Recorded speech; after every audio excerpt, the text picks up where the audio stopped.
Sean bienvenidos a este video presentación en el cual como subgrupo 10 del grupo teórico 1 de la Cátedra de Globalización y Libre Comercio, conformado por Alas Reyes, Marvin Edgardo, mi persona Jessica Marielos Alvarado Rico, chicas Rafael Karen Giselle, Gamero Hernández Jairo Bonaire, González Guerrero Mario Antonio, Hernández Martínez Emerson Alexander, en el cual abordaremos el tema el multilateralismo en tiempos de COVID-19. Introducción. Iniciaremos explicando en qué consiste el multilateralismo.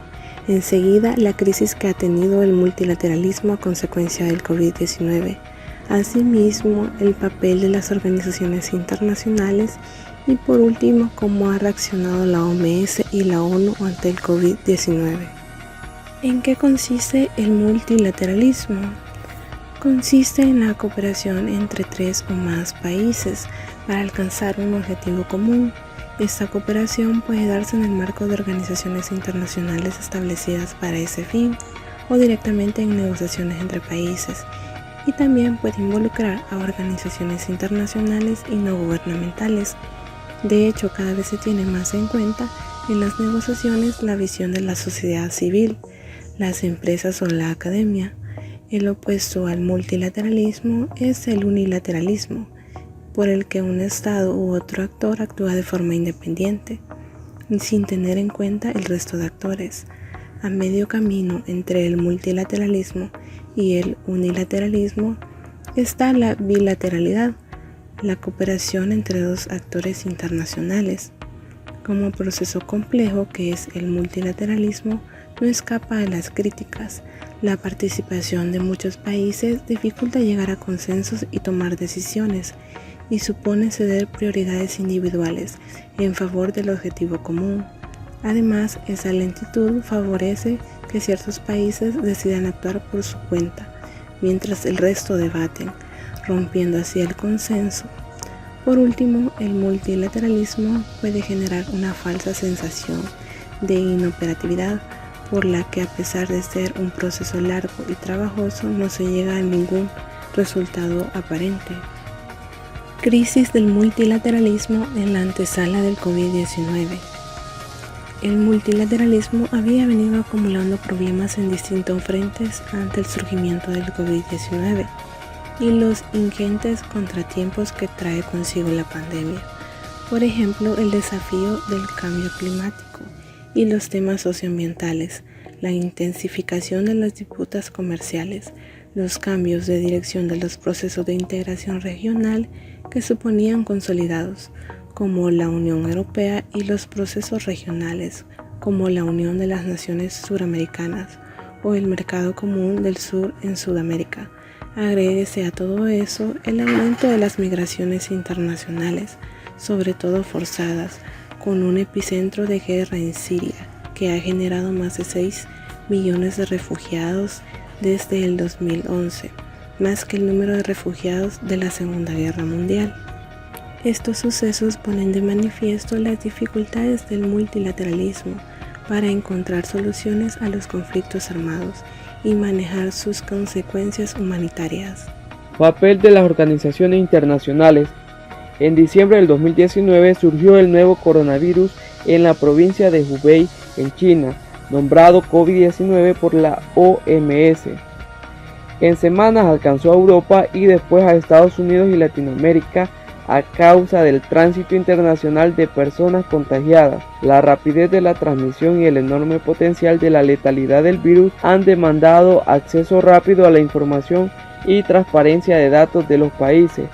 La explosión de casos y muertes en Italia y España, países desarrollados y con sistemas de salud estructurados, ejemplificó la dimensión y la gravedad de la crisis sanitaria mundial, que necesitará una intensa movilización multilateral para dar una respuesta mínimamente integrada. Ante este entorno de diseminación del COVID-19, había que activar los mecanismos internacionales previstos en el Reglamento Sanitario Internacional del 2005, el instrumento jurídico internacional concebido para ayudar a proteger a todos los estados contra la propagación de enfermedades.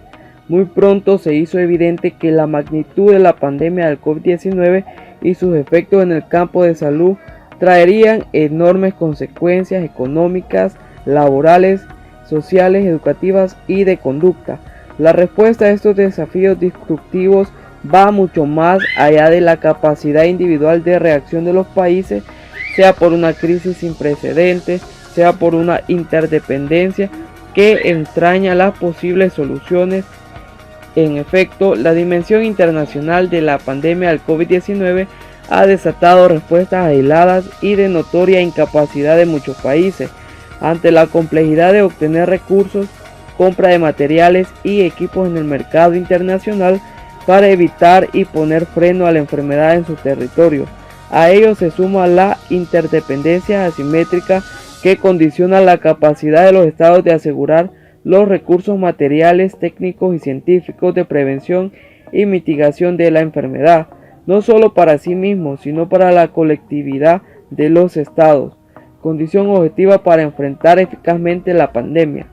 Las organizaciones internacionales y el multilateralismo son el enfoque para la búsqueda de soluciones, un espacio seguro para el intercambio de información científica con marco legal consolidado y con transparencia. ¿Cómo ha reaccionado la OMS y la ONU ante el COVID-19?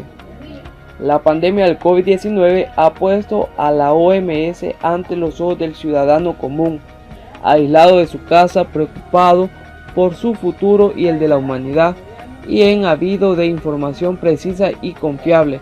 En un ambiente político de incertidumbre y poca confianza, se ha convertido en la Organización Internacional de Salud de más credibilidad y visibilidad en el mundo. Sus decisiones, resoluciones y normas técnicas con o sin poder mandatorio son observadas internacionalmente. Para eso contribuye el hecho de que sus decisiones las toman sus propios Estados miembros, en delegaciones formadas por ministros de salud y representantes diplomáticos en las Asambleas Mundiales de Salud, que se realizan todos los años en Ginebra.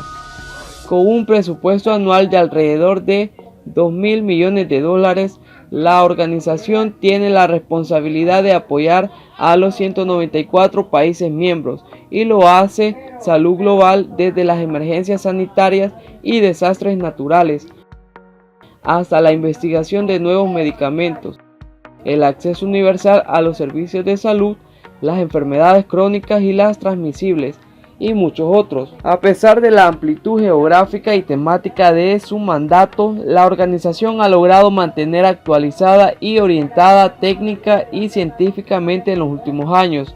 Ha perfeccionado sus instrumentos de transparencia y eficiencia.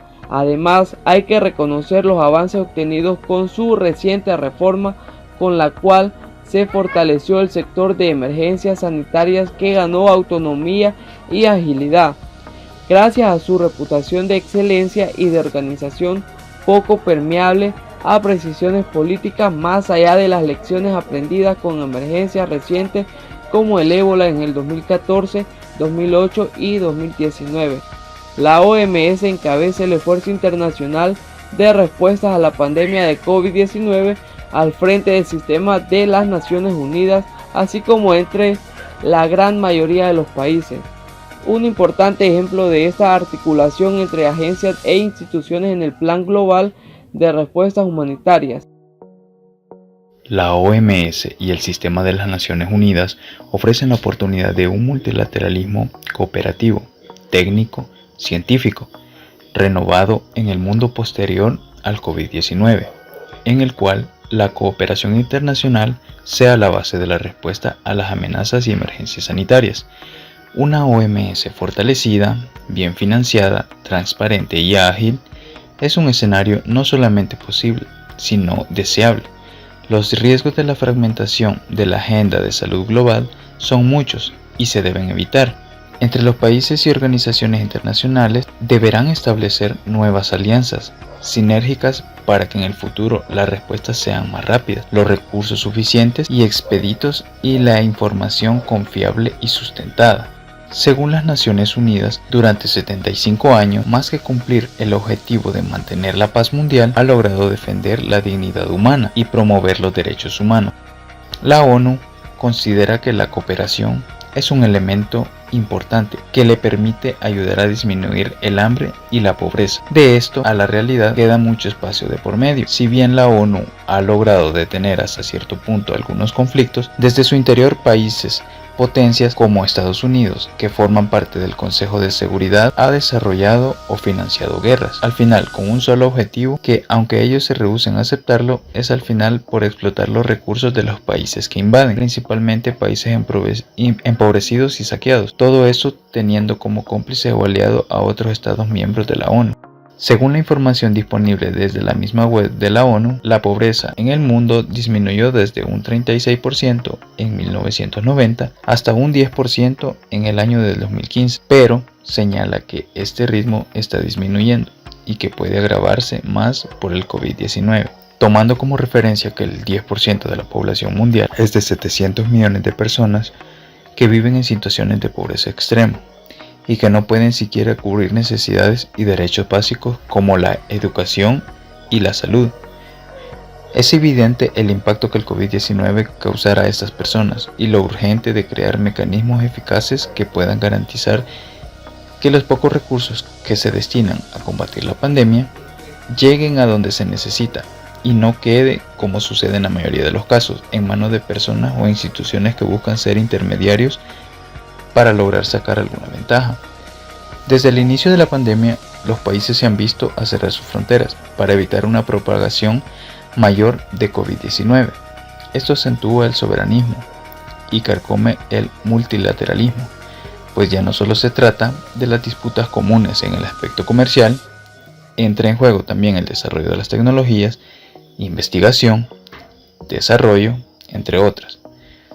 En la actualidad, cuando se requiere la mayor cooperación, solidaridad y diferencias y falta de acuerdos básicos entre los 5 miembros permanentes por vetos y diferencias cruzadas, sus políticas separatistas se han profundizado y no logran superar las diferencias. Estas diferencias afectan directamente a los países subdesarrollados y pobres, entre ellos América Latina, que depende en gran medida de la cooperación internacional. Ni siquiera ha tenido la posibilidad de probar vacunas contra el COVID-19, porque hay ponencias interesadas en patentarlas y venderlas a los países. Un ejemplo claro de ello es el anuncio del gobierno de Venezuela, quienes probarían vacunas rusas y chinas en su población, y ha sido hasta el momento los únicos en poder acceder a ellas. Conclusión. Para el futuro del multilateralismo existe una necesidad de aumentar la presencia y eficacia de organizaciones multilaterales regionales para aliviar las tensiones sectarias y de seguridad. Sin embargo, en muchos asuntos multilaterales seguirá siendo cierto que nada reemplazará la colaboración internacional entre los estados nacionales con el COVID-19. Como ejemplo más inmediato y más conveniente, es improbable que los acuerdos e instituciones que en cierta medida no reflejan los intereses de los países más poderosos, así como los pequeños, logren el éxito. Para el sistema internacional será necesario ser flexible y no asumir que los acuerdos en 75 años deberían de mantenerse intactos en su forma actual. En particular, esta será la situación a medida que los países se adapten a un mundo posterior al COVID-19, que probablemente este incluirá nuevos desafíos internacionales que puedan requerir respuestas multilaterales innovadoras para encontrar respuestas a las grandes amenazas ya existentes. Hemos llegado al final de nuestra presentación. Esperamos haya sido de mucha comprensión el desarrollo de nuestro tema. Gracias por su atención prestada. Adiós.